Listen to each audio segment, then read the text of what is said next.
ஸ்ரீ மகாகுருப்யோ நமஹ. ஹரிஹி ஓம்.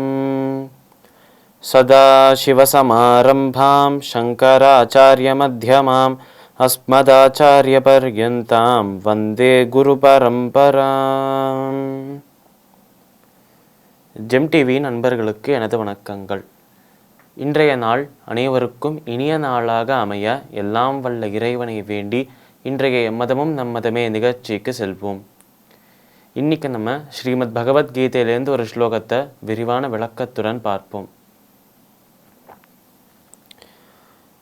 கர்மண்ய கர்மயஹ பஷ்யேத் அகர்மணி ச கர்மயஹ சபுத்திமான் மனுஷ்யேஷு சயுக்த கிருத்ஸ்ன கர்ம கிருத்.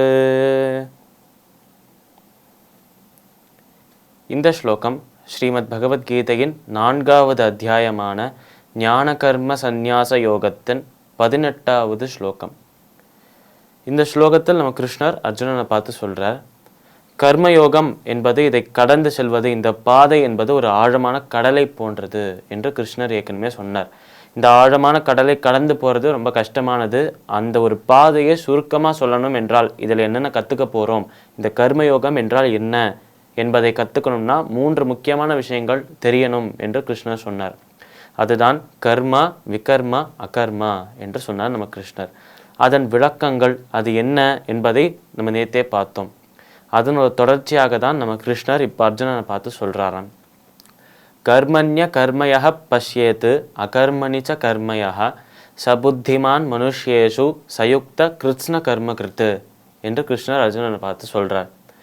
கர்மண்ய கர்மயஹ பஷ்யேத், அதாவது எவன் ஒருவன் கர்மாவில் அகர்மாவை பார்க்கிறானோ, அகர்மணிச்ச கர்மயஹ, எவன் ஒருவன் அகர்மாவில் கர்மாவை பார்க்கிறானோ என்று இந்த ஸ்லோகத்தை ஆரம்பிக்கிறார். இந்த கர்மாவில் அகர்மாவை எப்படி பார்க்க முடியும், இல்லை அகர்மாவில் கர்மாவை எப்படி பார்க்க முடியும்? நேற்றே நம்ம பார்த்தோம், கர்மா என்றால் நம்ம ஒரு செயலை செய்கிறோம், அந்த செயல் நம்மளோட வேதங்களிலும் சாஸ்திரங்களிலும் இதிகாச புராணங்களிலும் நம்மளோட முன்னோர்களாலும் ஆமோதிக்கப்பட்ட ஒரு செயலாக இருக்கணும். அதாவது இந்த செயலை செஞ்சே ஆகணும் என்று நமக்காக விதிக்கப்பட்ட செயல்கள், நமக்காக விதிக்கப்பட்ட அந்த கடமைகளுக்கு தான் கர்மா என்று பெயர். அப்பேற்பட்ட கர்மாவும் எந்த ஒரு செயலுமே செய்யாமல் இருக்கும் தன்மையாக இருக்கும் அகர்மாவும் எப்படி ஈக்குவல் ஆக முடியும்? எப்படி அகர்மாவில் கர்மாவை காண முடியும்? செயலே செய்யாத ஒருத்தர் செயல் செய்கிறார் என்று எப்படி சொல்ல முடியும்? செயல் செய்கிற ஒருத்தரை செயலே செய்யலை என்று எப்படி சொல்ல முடியும் என்று ஒரு சந்தேகம் வரலாம். அங்கதான் நம்ம கிருஷ்ணர் சொன்ன அந்த வார்த்தைகளை உன்னிப்பாக கவனிக்கணும்.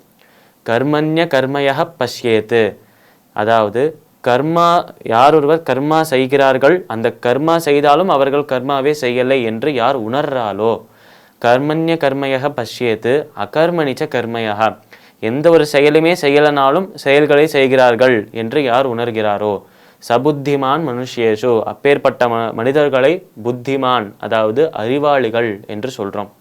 இப்படி அறிவாளிகள், இப்படி அறிஞர்கள், பண்டிதர்கள் என்று சொல்கிறோம். சபுத்திமான் மனுஷ்யேஷு சயுக்த கிருத்ஸ்ன கர்மகிருத், அப்படி கர்மாவில் அகர்மாவை பார்க்கிறவர்கள், அகர்மாவில் கர்மாவை பார்க்கிறவர்கள், அவர்கள் எந்த ஒரு செயலை செய்தாலும் செயலே செய்யலை என்றே சொல்லலாம் என்று கிருஷ்ணர் சொல்கிறார். இதை எளிமையாக நம்ம எப்படி புரிஞ்சுக்கிறது என்றால், அகர்மாவில் கர்மா எப்படி செய்கிறார்கள் என்பதை நம்ம பார்ப்போம். அகர்மா என்றால் செயல் செய்யாமல் இருக்கும் தன்மை என்று சொல்கிறோம். இப்போ நம்ம ஒருத்தரை பார்க்குறோம், ஒரு உதாரணத்துக்கு ஒருத்தரை பார்க்குறோம், எந்த ஒரு செயலுமே செய்யாமல் வெட்டியாக எப்பொழுதுமே தூங்கிக் கொண்டே அவர் இருக்கிறார். அவர் அகர்மாவில் இருக்கிறார், செயலே செய்யாத தன்மை உடையவராக இருக்கிறார் என்று சொல்கிறோம். ஆனால் ஒரு ஞானி அதே நபரை பார்த்தார்னா அவர் சொல்வாராம், இல்லை, இவர் செய்ய வெளிப்புறத்தில் பார்க்கும்போது, வெளி தோற்றத்தில் பார்க்கும்போது அவர் எந்த ஒரு செயலும் செய்யாத மாதிரி தான் இருக்கார். ஆனால் அவர் உடலுக்குள்ள அத்தனை செயல்கள் நடந்துட்டு இருக்கு, அத்தனை செயல்கள் தான் அவரை உயிரோடு வச்சிருக்கு. ப்ளஸ் அதோடு சேர்த்து அவரோட மனமும் ஏதோ ஒரு விஷயத்த நினைச்சுட்டு இருக்கு. அந்த மனத்தை அவரால் அமைதிப்படுத்த முடியாது. அப்பேற்பட்ட அலைப்பாயும் மனதோடும் அவர் உடலுக்குள்ள அந்த உயிரை வச்சதுக்காக நிறைய ப்ராசஸ் நடந்துட்டுருக்கே, அது எல்லாமே செயல்தானே. அதனால் அகர்மாவில் கர்மாவை பார்ப்பது இதுதான். எந்த ஒரு செயலுமே செய்யலைனாலும் அவரும் ஏதோ ஒரு செயலை எப்பொழுதும் செஞ்சு கொண்டு தான் இருக்கார் என்று கிருஷ்ணர் ஏற்கனவே ஒரு வாட்டி சொல்லியிருக்கார். அந்த ஒரு தத்துவத்தை யார் உணர்றாளோ, அடுத்த விஷயம், கர்மாவில் அகர்மாவை எப்படி பார்க்கறது? செயல் செய்பவர் செயலே செயலே என்று எப்படி சொல்லுவது என்றால், ஒரு ஞானி இன்னொரு ஞானியை பார்த்தார், இன்னொரு பக்தரை பார்த்தார் என்றால் அப்பவே அவருக்கு புரியறதாம், இந்த பக்தன் எந்த ஒரு செயலை செய்தாலும் அந்த செயல்லேருந்து வரும் பலனை பகவான் கிட்ட சமர்ப்பணம் செய்கிறார். அந்த செயலையும் அந்த செயல்லேருந்து வரும் பலனையும் அவரிடமே சமர்ப்பணம் செஞ்சுட்டு, இந்த கர்மாலேருந்து சுகமோ துக்கமோ லாபமோ நஷ்டமோ எது வந்தாலும் சமமாக ஏற்றுக்கிறார்.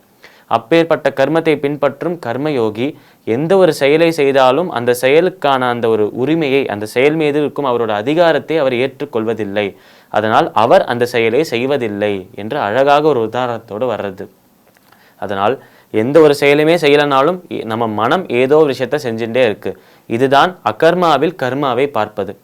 எந்த விஷயம் செய்தாலும் அந்த விஷயத்தின் பலனையும் அந்த விஷயத்தையும் அதுலேருந்து வரும் சுக்கம் துக்கம் லாபம் நஷ்டம் அனைத்தையும் பகவான் கிட்ட சமர்ப்பணம் செஞ்சுட்டோம்னா, அந்த ஒரு செயல் மீது நமக்கு இருக்கும் அந்த அதிகாரத்தை துறந்தோம் என்றால் அந்த செயலை நம்ம செய்யாமல் இருப்பதற்கு சமமாக மாறிவிடும். இதுதான் அகர்மாவில் கர்மாவை பார்ப்பது மற்றும் கர்மாவில் அகர்மாவை பார்ப்பது. இப்படி ஒரு தத்துவத்தை யார் உணர்றாலோ அவர்தான் உண்மையான அறிஞர், அவர்தான் உண்மையான ஞானி, அறிவாளி என்று கிருஷ்ணர் அர்ஜுனனை பார்த்து சொல்றார்.